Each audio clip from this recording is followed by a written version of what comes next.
Haydini Abbala, commonly known as Brother Alexander. I feel much happier if I can just call him Alexandre Haydini Abbala.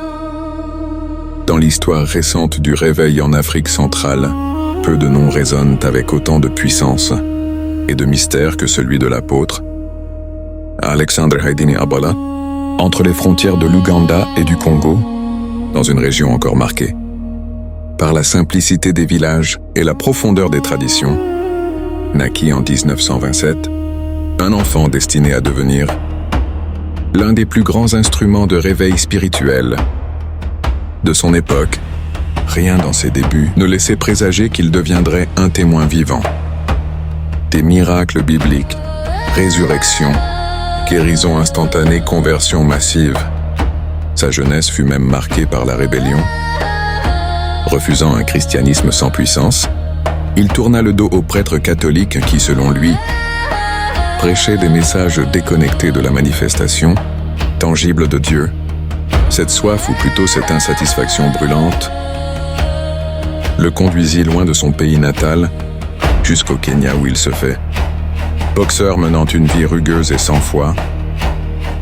Mais Dieu avait un rendez-vous avec lui. Ce rendez-vous eut lieu au cœur d'une croisade menée par le célèbre évangéliste Tel Osborne. Ce qu'il vit ce jour-là allait bouleverser à jamais sa destinée. Une femme aveugle amenée par lui et ses amis brigands fut guérie instantanément sous la prière. Choqué, secoué, incapable de nier la vérité, Haydini se trouva face à une vérité qu'aucun coup de poing, aucune idéologie ne pouvait défaire. Le lendemain, il se place à lui-même devant l'évangéliste, reçut la prière et une Bible. Tel Osborne devint son père dans la foi et un feu sacré commença à brûler dans son cœur. Ce feu allait l'emmener dans des lieux inattendus, des grottes de prière où il fait des ultimatums à Dieu, des prisons transformées en lieux de miracles, des lacs infestés de crocodiles, vidés par la présence de Jésus, des hôpitaux secoués par des vagues de guérison, et même des mosquées cédées pour devenir des églises. Églises après des résurrections spectaculaires, de l'homme révolté à l'apôtre, des signes et des prodiges. Haydini Abbala incarne le portrait de réveil vivant. Ses mains touchèrent les malades, ses paroles réveillaient des foules, et son ministère est resté marqué par une certitude: le Dieu de la Bible est le même aujourd'hui. Dans ce documentaire, nous parcourons 10 chapitres, de sa naissance à sa mort glorieuse, en 1997, en Afrique du Sud, en passant par chaque témoignage, chaque miracle, chaque moment où le ciel s'ouvre, pour toucher la terre à travers sa vie. Ce récit n'est pas seulement une biographie, c'est un appel vibrant à la foi, à la consécration et à la recherche d'un réveil authentique. Salut, que la grâce soit sur ta vie. Bienvenue sur cette chaîne. Dans cette série, chaque vidéo est une plongée dans la vie de celles et ceux qui ont marqué l'histoire par leur foi, leur passion et leur engagement. Des biographies inspirantes, des parcours bouleversants, des réveils rituels. Tout cela pour nourrir ta foi et t'encourager dans ta marche. Si ce contenu t'interpelle, abonne-toi, clique sur j'aime et surtout, partage cette vidéo avec quelqu'un qui a besoin d'être encouragé aujourd'hui. Maintenant, parlons du tout début, la naissance. C'est Alexandre Haydini Abbala, né le 15 juillet 1927 au Congo, Kinshasa. Kinshasa, dans l'actuelle province de l'Itouiri. Il est né quelque part entre l'Ouganda et le Congo, au croisement de deux terres, de cultures et de deux influences spirituelles. Cette position géographique déjà semblait prophétique.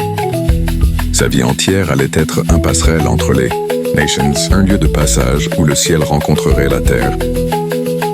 Dès l'enfance, il observa les rites religieux de son environnement. Le christianisme, importé par les missionnaires catholiques, s'était installé dans les villages. Mais aux yeux du jeune Haydini, il manquait quelque chose d'essentiel. Les prêtres parlaient de puissance divine, mais ils ne voyaient ni miracle ni signe. Ils citèrent les évangiles, mais aucun aveugle ne retrouvait la vue, aucun boiteux ne marchait. Ce décalage creusait en lui une profonde soif. Une question lancinante. Où est le Dieu vivant dont parle la Bible? Au fil des ans, cette insatisfaction devint rébellion. Il ne supportait plus d'écouter des messages qu'il considérait comme morts. Ce sentiment bouillonnant prit la forme d'un rejet pur et simple. S'il n'y a pas de puissance, il n'y a pas d'évangile à ses yeux. Les prêtres n'étaient que des orateurs, sans autorité spirituelle. Vers la fin de son adolescence, il prit une décision radicale, quitter sa terre natale pour chercher une vie nouvelle. Direction le Kenya. Les pays voisins, où les opportunités semblaient plus larges et la vie plus libre. Mais là encore, la soif spirituelle ne trouva pas d'eau. Au contraire, il plongea dans un univers qui n'avait rien à voir. Avec la foi au Kenya, il devint boxeur. Ce sport rude et exigeant semblait correspondre à son tempérament combatif. La boxe devint son échappatoire, son terrain de défoulement, et il s'en tira bientôt de compagnons au profil tout aussi dur que le sien. Ensemble, ils formaient un groupe redouté menant une vie sans loi. Pourtant, derrière cette façade de force et d'insouciance, la même question brûlait. Et si Dieu existait déjà? Et si les miracles de la Bible étaient possibles? Il n'en parlait pas, mais au fond de lui, il savait que son cœur cherchait toujours. C'est alors que le destin, ou plutôt la main de Dieu, allait préparer une rencontre qui bouleverserait toute son existence. Kenya, début des années 1950. Dans les rues poussiéreuses, une rumeur se répand. Un prédicateur étranger est arrivé, Tele Osborne. On raconte qu'il prie pour les malades et qu'ils sont guéris sur le champ. Les aveugles voient, les sourds entendent, les paralysés se lèvent. C'est une provocation, eux, boxeurs et bagarreurs, ne croient pas aux beaux discours religieux. Pour eux, les prêtres sont des hommes faibles, incapables de prouver ce qu'ils disent. Mais l'idée de voir ce prédicateur à l'œuvre ou de les démasquer titille leur curiosité. Allons-y, on va lui montrer qu'on n'a pas peur. Dis-le et puis on amènera cette femme aveugle, s'il est si puissant que ça qu'il la guérisse. La femme en question est couchée brisée par la maladie. Haydini et ses amis la transportent jusque sur le lieu de la croisade. La foule est immense, les gens montent vers le ciel et au centre, un homme simple, sans costume extravagant, parle de Jésus, comme s'il était là vivant tout près. Puis vient le moment de la prière. Osborne s'avança, impose les mains à la femme, et en un instant, elle se lève qui rit. Pas lentement, pas après des semaines de traitement. Sur le champ, les yeux d'Haydini s'éteignent. Le rire moqueur qu'il avait en venant s'efface son cœur et secoué ce que je viens de voir. C'est ça la puissance dont parle la Bible. Cette nuit-là, il ne dort pas. L'image de la femme debout souriante le hante. Le lendemain, il retourne à la croisade. Mais cette fois, il n'apporte pas de malade. C'est lui-même le malade. Pas dans son corps, mais dans son âme. Quand Ciel Osborne prie pour lui, quelque chose de surnaturel se produit. Une paix profonde envahit son cœur. La colère et l'amertume qui l'habitaient fondent comme neige au soleil. Osborne lui remet une Bible. Lila, il marche avec Jésus, il est vivant. Ce jour-là, T.L. Osborne devient son père, dans la foi le boxeur rebelle, devient un homme marqué par le feu du réveil, et ce feu va bientôt se répandre. Son premier terrain de mission, l'Ouganda. Là-bas, il ouvrit une petite église et les miracles vont commencer. Fraîchement transformé par sa rencontre avec Jésus, Musa Alexander Haydini Abala rentre en Ouganda. Il n'a pas de plan stratégique, pas d'argent, pas même un bâtiment, mais il a une Bible, une foi nouvelle et une certitude. Dieu est vivant, et il agit encore aujourd'hui, et commence petit. Espace modeste, avec quelques personnes curieuses. Son message est simple. Jésus guérit, Jésus sauve, Jésus libère. Un jour, on l'informe qu'une femme, épouse d'un chef respecté, est aveugle. On lui demande de venir prier pour elle. Sans hésiter, il se rend sur place. Les villageois observent à distance sceptique. Haydini pose ses mains sur la femme. et prie avec une foi brûlante, au nom de Jésus-Christ reçoit la vue. Aussitôt elle ouvre les yeux, regarde. Autour d'elle est cri de joie. Le village entier est en ébullition. La nouvelle se répand comme une traînée de poudre. Qu'un homme prie et les aveugles. Pointe les foules commencent à venir, et l'église grandit, les malades affluent, les possédés sont délivrés, les découragés retrouvent l'espérance. L'odeur du réveil, Flotte dans l'air, mais bientôt, son cœur est attiré vers sa patrie d'origine. Le Congo l'appelle. En 1967, il décide de rentrer. Bienvenue sur la chaîne Émérite 4. Ici, tout tourne autour de Jésus-Christ. Pas par habitude, pas par religion, mais par conviction. Je rappe pour Christ, parce que la musique influence les cœurs et que l'évangile doit résonner dans cette génération. Il sait que Dieu a plus pour lui et qu'un nouveau chapitre de puissance. Latin. Son arrivée au Congo, il prend une décision radicale. Se retirer seul dans une grotte. Pour chercher Dieu, il n'a qu'une seule condition. Seigneur, je ne sortirai pas de cet endroit. Tant que tu ne m'apparaîtras, si tu ne me parles pas, je mourrai ici. Les jours passent. La faim se fait sentir. Mais son âme est en feu dans cette grotte, il est brisé. Transformé, rempli d'une soif nouvelle. Quand il en ressort, il n'est plus seulement un prédicateur. Il est un homme que Dieu a marqué pour faire trembler les ténèbres bientôt. Les miracles vont atteindre un niveau qui défie toute logique humaine. Des fous deviendront ses interprètes, des morts deviendront des pasteurs, et des prisons se transformeront en lieux de réveil. Le retour d'Edina Bala au Congo est un choc pour les puissances des ténèbres. Là où il pose le pied, l'atmosphère change. Sa vie de prière intense, nourrie dans la solitude de la grotte, produit une action explosive. Les gens commencent à lui amener toutes sortes de malades, y compris des fous, pas des cas légers, des hommes et des femmes errant nus, hurlant dans les rues, enchaînés par leurs familles. Haïdini les accueille, prie pour eux, et miracle après miracle, il recouvre l'esprit. Plus étonnant encore, certains de ces ex-possédés deviennent ses interprètes.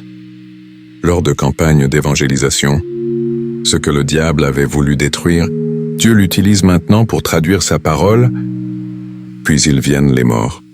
On lui amène des cadavres. Ils prient et ils reviennent à la vie. Mais ce qui choque le plus, c'est que certains ressuscités choisissent de servir Dieu à plein temps. On les retrouve quelques mois plus tard, en train de prêcher, certains même à la tête de nouvelles églises un jour. Il est arrêté pour des raisons injustes et jeté en prison. Mais au lieu de se plaindre, il transforme sa cellule en salle de réveil. Les jolis remarquent quelque chose. Les épouses de plusieurs d'entre eux sont stériles. Edini prie pour elle et un après un. Elle tombe enceinte, les gardiens sont bouleversés. Les autorités comprennent que cet homme n'est pas un criminel, on le libère. À cause des miracles, l'histoire qui suit, il semble sorti, tout droit d'un chapitre des Actes des Apôtres, la femme de commandant de l'armée n'a donné que des filles, et son mari exige un garçon, il menace. Si c'est encore une fille, tu quittes la maison, elle tombe enceinte après la prière d'Haïdini. Mais à l'accouchement, c'est une fille. Désespérée, elle court voir la porte. Tenant l'enfant dans ses bras, elle raconte tout. Haïdini prend le bébé, le couvre de son manteau et dit en swahili « Kwa la Yesu », c'est-à-dire « Au nom de Jésus, il prie, il rentre enfin à la mer. » Et devant ses yeux, oui, devant ses yeux, la petite fille devient un garçon. La nouvelle se répand et la crainte de Dieu saisit toute la nation. L'autorité sur la nature, les crocodiles et les lézards. Lors de baptême, on le prévient, un pote. Ce lac est rempli de crocodiles, sans hésiter, Redine. Descend dans l'eau les crocodiles, comme frappés d'une terreur invisible. Fuient à toute vitesse. Après le baptême, à peine sortis de l'eau, les reptiles reviennent à leur place, comme si de rien n'était. Ces signes ne sont pas pour faire du spectacle. Haïdini le répète souvent tout cela. C'est Jésus-Christ, moi je ne suis qu'un serviteur. Et ce n'est que le début. car certaines des résurrections les plus impressionnantes sont encore à venir là. Haïdini Abbala n'était plus seulement local. Il traversait village et ville. C'est dans cette atmosphère électrique que survint l'un des épisodes les plus saisissants de son ministère. Un jour, dans une région dominée par l'islam, les dirigeants d'une grande mosquée, impressionnés par l'autorité spirituelle et les miracles qu'ils avaient vus lui céder à l'espace, il y prêche ce geste impensable pour beaucoup, montrer à quel point la puissance de Dieu à travers son ministère brisait les barrières religieuses et culturelles. Un événement dramatique se produit. Une femme amoureuse, alors que son mari était en voyage, sa famille, respectant la tradition, décida d'attendre son retour avant de l'enterrer. Le mari, au 24 jours plus tard, le corps de sa femme, déjà en décomposition, dégageait une forte odeur. Avant l'enterrement, il demanda qu'on prie pour elle. Tous insistèrent pour que ce soit l'apôtre Haïdini Abbala qui fasse cette prière. Ce jour-là, Haïdini était en train de diriger un culte. Il ne s'empressa pas de quitter la réunion. « Je dois prendre mon temps avec les vivants. Avant de m'occuper des morts, disait-il. » Alors que le temps passait, on amena le corps de la femme dans la salle de culte. L'atmosphère était lourde. Certains reculaient par crainte, mais la curiosité de tous était éveillée. Lorsqu'il interrompit enfin le service pour prier pour l'enterrement de la femme, le Seigneur lui rappela l'histoire biblique où des hommes avaient amené un paralytique à Jésus. Il se tourna vers la foule, leur expliqua cette histoire et demanda « Croyez-vous que Jésus peut refaire aujourd'hui ce qu'il a fait hier ?» Le silence fut total. Personne ne dit mot. Alors il s'approcha du corps et commença à prier. Alors que tout le monde était en train de prier, Haïdini Abbala était en train de prier pour la femme. Dans l'étonnement général, lorsque tous ouvrirent les yeux, il ouvrit les yeux et il vit la femme morte. Non seulement debout, mais en train de prier elle aussi. Elle venait d'être ramenée à la vie. Environ 5 jours après sa mort, ce miracle eut un retentissement tel que la mosquée devint une église. Ce chapitre de la vie d'Haïdini montre 2 choses essentielles de son ministère. D'abord que Dieu agissait avec audace et immédiateté. Résurrection, guérison, conversion et ensuite que l'effet le plus profond de ces signes n'était pas le sensationnalisme, mais la transformation communautaire. La mosquée devenue lieu d'assemblée chrétienne reste un symbole durable. Quand Dieu se manifeste, les frontières religieuses tremblent et les cœurs s'ouvrent à la fin de ces événements. Les villages ne reviennent plus à la routine d'avant. Les gens parlaient des miracles comme d'une nouvelle réalité. Dieu marche parmi nous. Haïdini resta toujours ferme sur son message.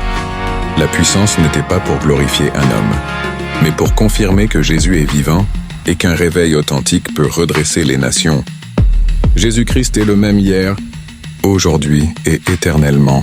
Pour beaucoup, les miracles sont déjà impressionnants quand ils touchent les autres, mais pour Alexandra Haïdini Abbala, la puissance de Dieu allait aussi se manifester dans sa propre chair. La première fois, la mort arriva par traîtrise. Un poison mortel, administré discrètement, se répandit dans son corps. Les signes de l'agonie apparurent rapidement. Faiblesse extrême, souffle court, douleur insupportable. Les témoins savaient, il n'y avait pas de retour après ça. Mais Jésus qu'il prêchait avec tant de conviction vint à sa rencontre. Dans un moment où les battements de cœur s'éteignaient, il sentit une force surnaturelle inonder son corps. Le poison fut neutralisé. Haïdini ouvrit les yeux, encore plus déterminé à servir Dieu. Cette expérience allait marquer un tournant. Il avait goûté à la délivrance de la mort. Personnellement, Haïdini Abbala était un amoureux de Jésus. Il parlait tout le temps de son amour pour Jésus. La deuxième fois fut encore plus dramatique. Un accident d'une violence extrême brisa littéralement son corps. On le crut mort sur place. Ses os étaient broyés, chaque mouvement impossible. C'est là qu'il vécut une expérience qu'il raconta plus tard, comme un moment de tête-à-tête avec Jésus lui-même. Il sentit et vit le Seigneur recoller un à un ses os, comme un artisan réparant pièce par pièce. Ce qui avait été détruit Quand tout fut remis en place, il réalisa que ses pieds seuls n'avaient pas été totalement restaurés comme un signe permanent. Tu as traversé la mort et tu es revenu, mais n'oublie jamais qui t'a relevé. Cette dure résurrection personnelle ne le rendit pas prudent ou craintif. Au contraire, elle amplifia son audace, il prêchait avec une certitude décuplée. Je sais que Jésus ressuscite les morts. Je l'ai vu et il m'a ressuscité moi-même. Sa maison devint un lieu où l'on amenait non seulement les malades, mais aussi les possédés et les fous. Il avait une option pour les fous. Les cris de délivrance et les chants de louange se mélangeaient. Il ne cherchait pas à plaire aux autorités religieuses, aux politiques. Il voulait voir le royaume de Dieu exploser. Au milieu des ténèbres, dans cette saison, les campagnes d'évangélisation prirent un temps plus explosif encore. L'une d'elles allait devenir légendaire. Un croisade sur le Saint-Esprit où la théorie céda brutalement la place à la pratique. La scène se déroulait lors d'une grande conférence. Sur le Saint-Esprit, l'atmosphère était sérieuse, presque académique. Les prédicateurs qui passaient avant Alexandre donnaient de longues définitions, citaient les racines grecques et hébraïques, décrivaient avec précision la théologie du paraclet paraklétos. Les auditeurs prenaient des notes hochant la tête. Tout semblait réglé, jusqu'au moment où le micro arriva.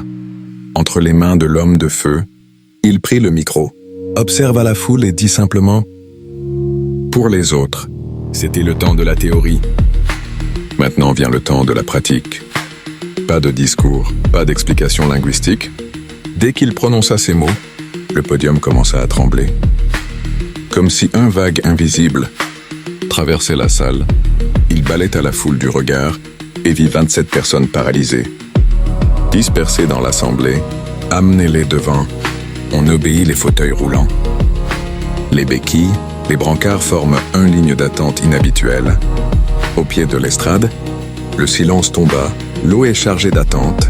Le moment de gloire du Saint-Esprit, Heidi leva les mains, invoquant le nom de Jésus avec une assurance qui coupait le souffle. Pas de longues prières sophistiquées, pas de formules compliquées, juste la foi brute et l'autorité d'un homme qui avait vu la mort et en était revenu, d'un coup comme un éclair parcourant la rangée. Chacun des 27 paralytiques se leva de bond. Certains se mirent à marcher immédiatement, d'autres à courir, d'autres encore à sauter en pleurant. L'assemblée explosa en cris, louanges et larmes, un impact qui dépasse l'instant. Ce jour-là, les cœurs furent marqués à vie. Beaucoup d'années plus tard, c'est ce jour-là que j'ai compris que le Saint-Esprit n'est pas une théorie mais une personne vivante qui agit encore aujourd'hui. Pour Heidi, c'était simplement un rappel. Jésus est le même hier, aujourd'hui et éternellement. À mesure que les années passaient, le ministère d'Alexandre Haïdini à Bala débordait largement. Au-delà des lieux où il prêchait physiquement, il n'était pas simplement un prédicateur local. Il devint un voix prophétique et un instrument de réveil pour tout un continent, en Afrique centrale et de l'Est. Il est comme celui d'un homme que rien n'arrêtait. Les pasteurs du Kenya, de l'Ouganda, de la Tanzanie et jusqu'en Afrique du Sud se réclamaient de son influence spirituelle. Là où il passait, les églises connaissent une croissance explosive. Non par des campagnes publicitaires, mais par des miracles tangibles qui forcèrent la foi des plus sceptiques. En République démocratique du Congo, son empreinte fut particulièrement marquante. Les régions entières qui avaient été dominées par des traditions occultes virent leurs autels renversés. Des villages entiers se convertirent. Après un seul passage de la poudre, plusieurs églises puissantes et réseaux de prières, actifs aujourd'hui, peuvent retracer leurs origines spirituelles. À une rencontre, une croisade ou même un simple imposition des mains d'Haïdini à Bala. Son style direct sans artifice parlait à toutes les couches sociales, des responsables politiques aux paysans, des militaires aux marchands. Il ne cherchait pas la faveur des puissants, mais la transformation des âmes. Les témoignages de conversion massive se comptaient par milliers et beaucoup affirmaient que son ministère avait ouvert la voie à un mouvement charismatique durable en RDC. préparant le terrain pour de grandes vagues de réveil dans les décennies suivantes. Dans les années où il parcourut le continent, il participa à des croisades interconfessionnelles qui franchissaient les barrières tribales et linguistiques. Il montrait qu'en Jésus l'unité est possible. Même dans un continent fragmenté, son nom fut associé à des rassemblements qui rassemblaient autant les francophones que les anglophones et où l'on chantait ensemble, malgré les différences culturelles.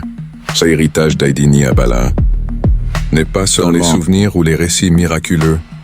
Il est inscrit dans des vies transformées, dans des leaders formés et envoyés, et dans la conviction que l'Afrique pouvait connaître la gloire de Dieu à grande échelle. Ici et maintenant, cet homme de Dieu est un puissant ouvrier de la moisson du dernier temps. Il avait bâti le record évangélique en ouvrant plus de 3000 églises dans une année, à l'aide du pays. Un jour en retraite, un cobra se camoufla sous son drap et il le mordit au front.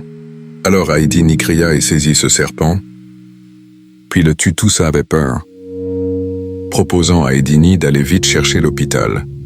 Mais il déclara « Si je meurs, où est la vérité » de Max 16, verset 17.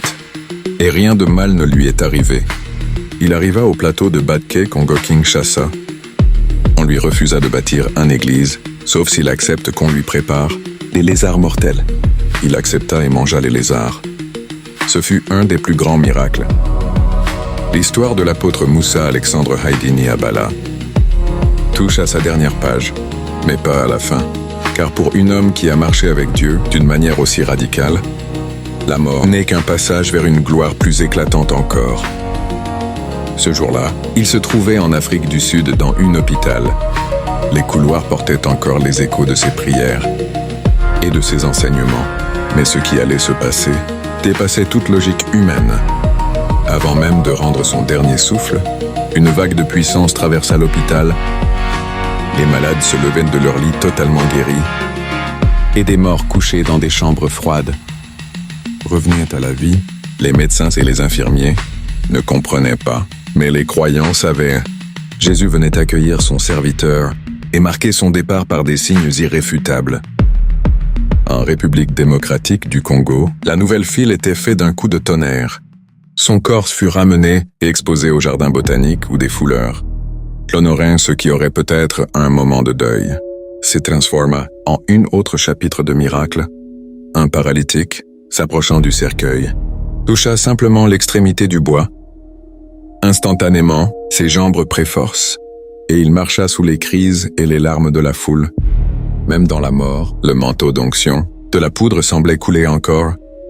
L'impact de sa vie dépassa largement les frontières de son pays. En Afrique, son nom resta lié au réveil, à l'audace et à la démonstration de l'évangile de puissance.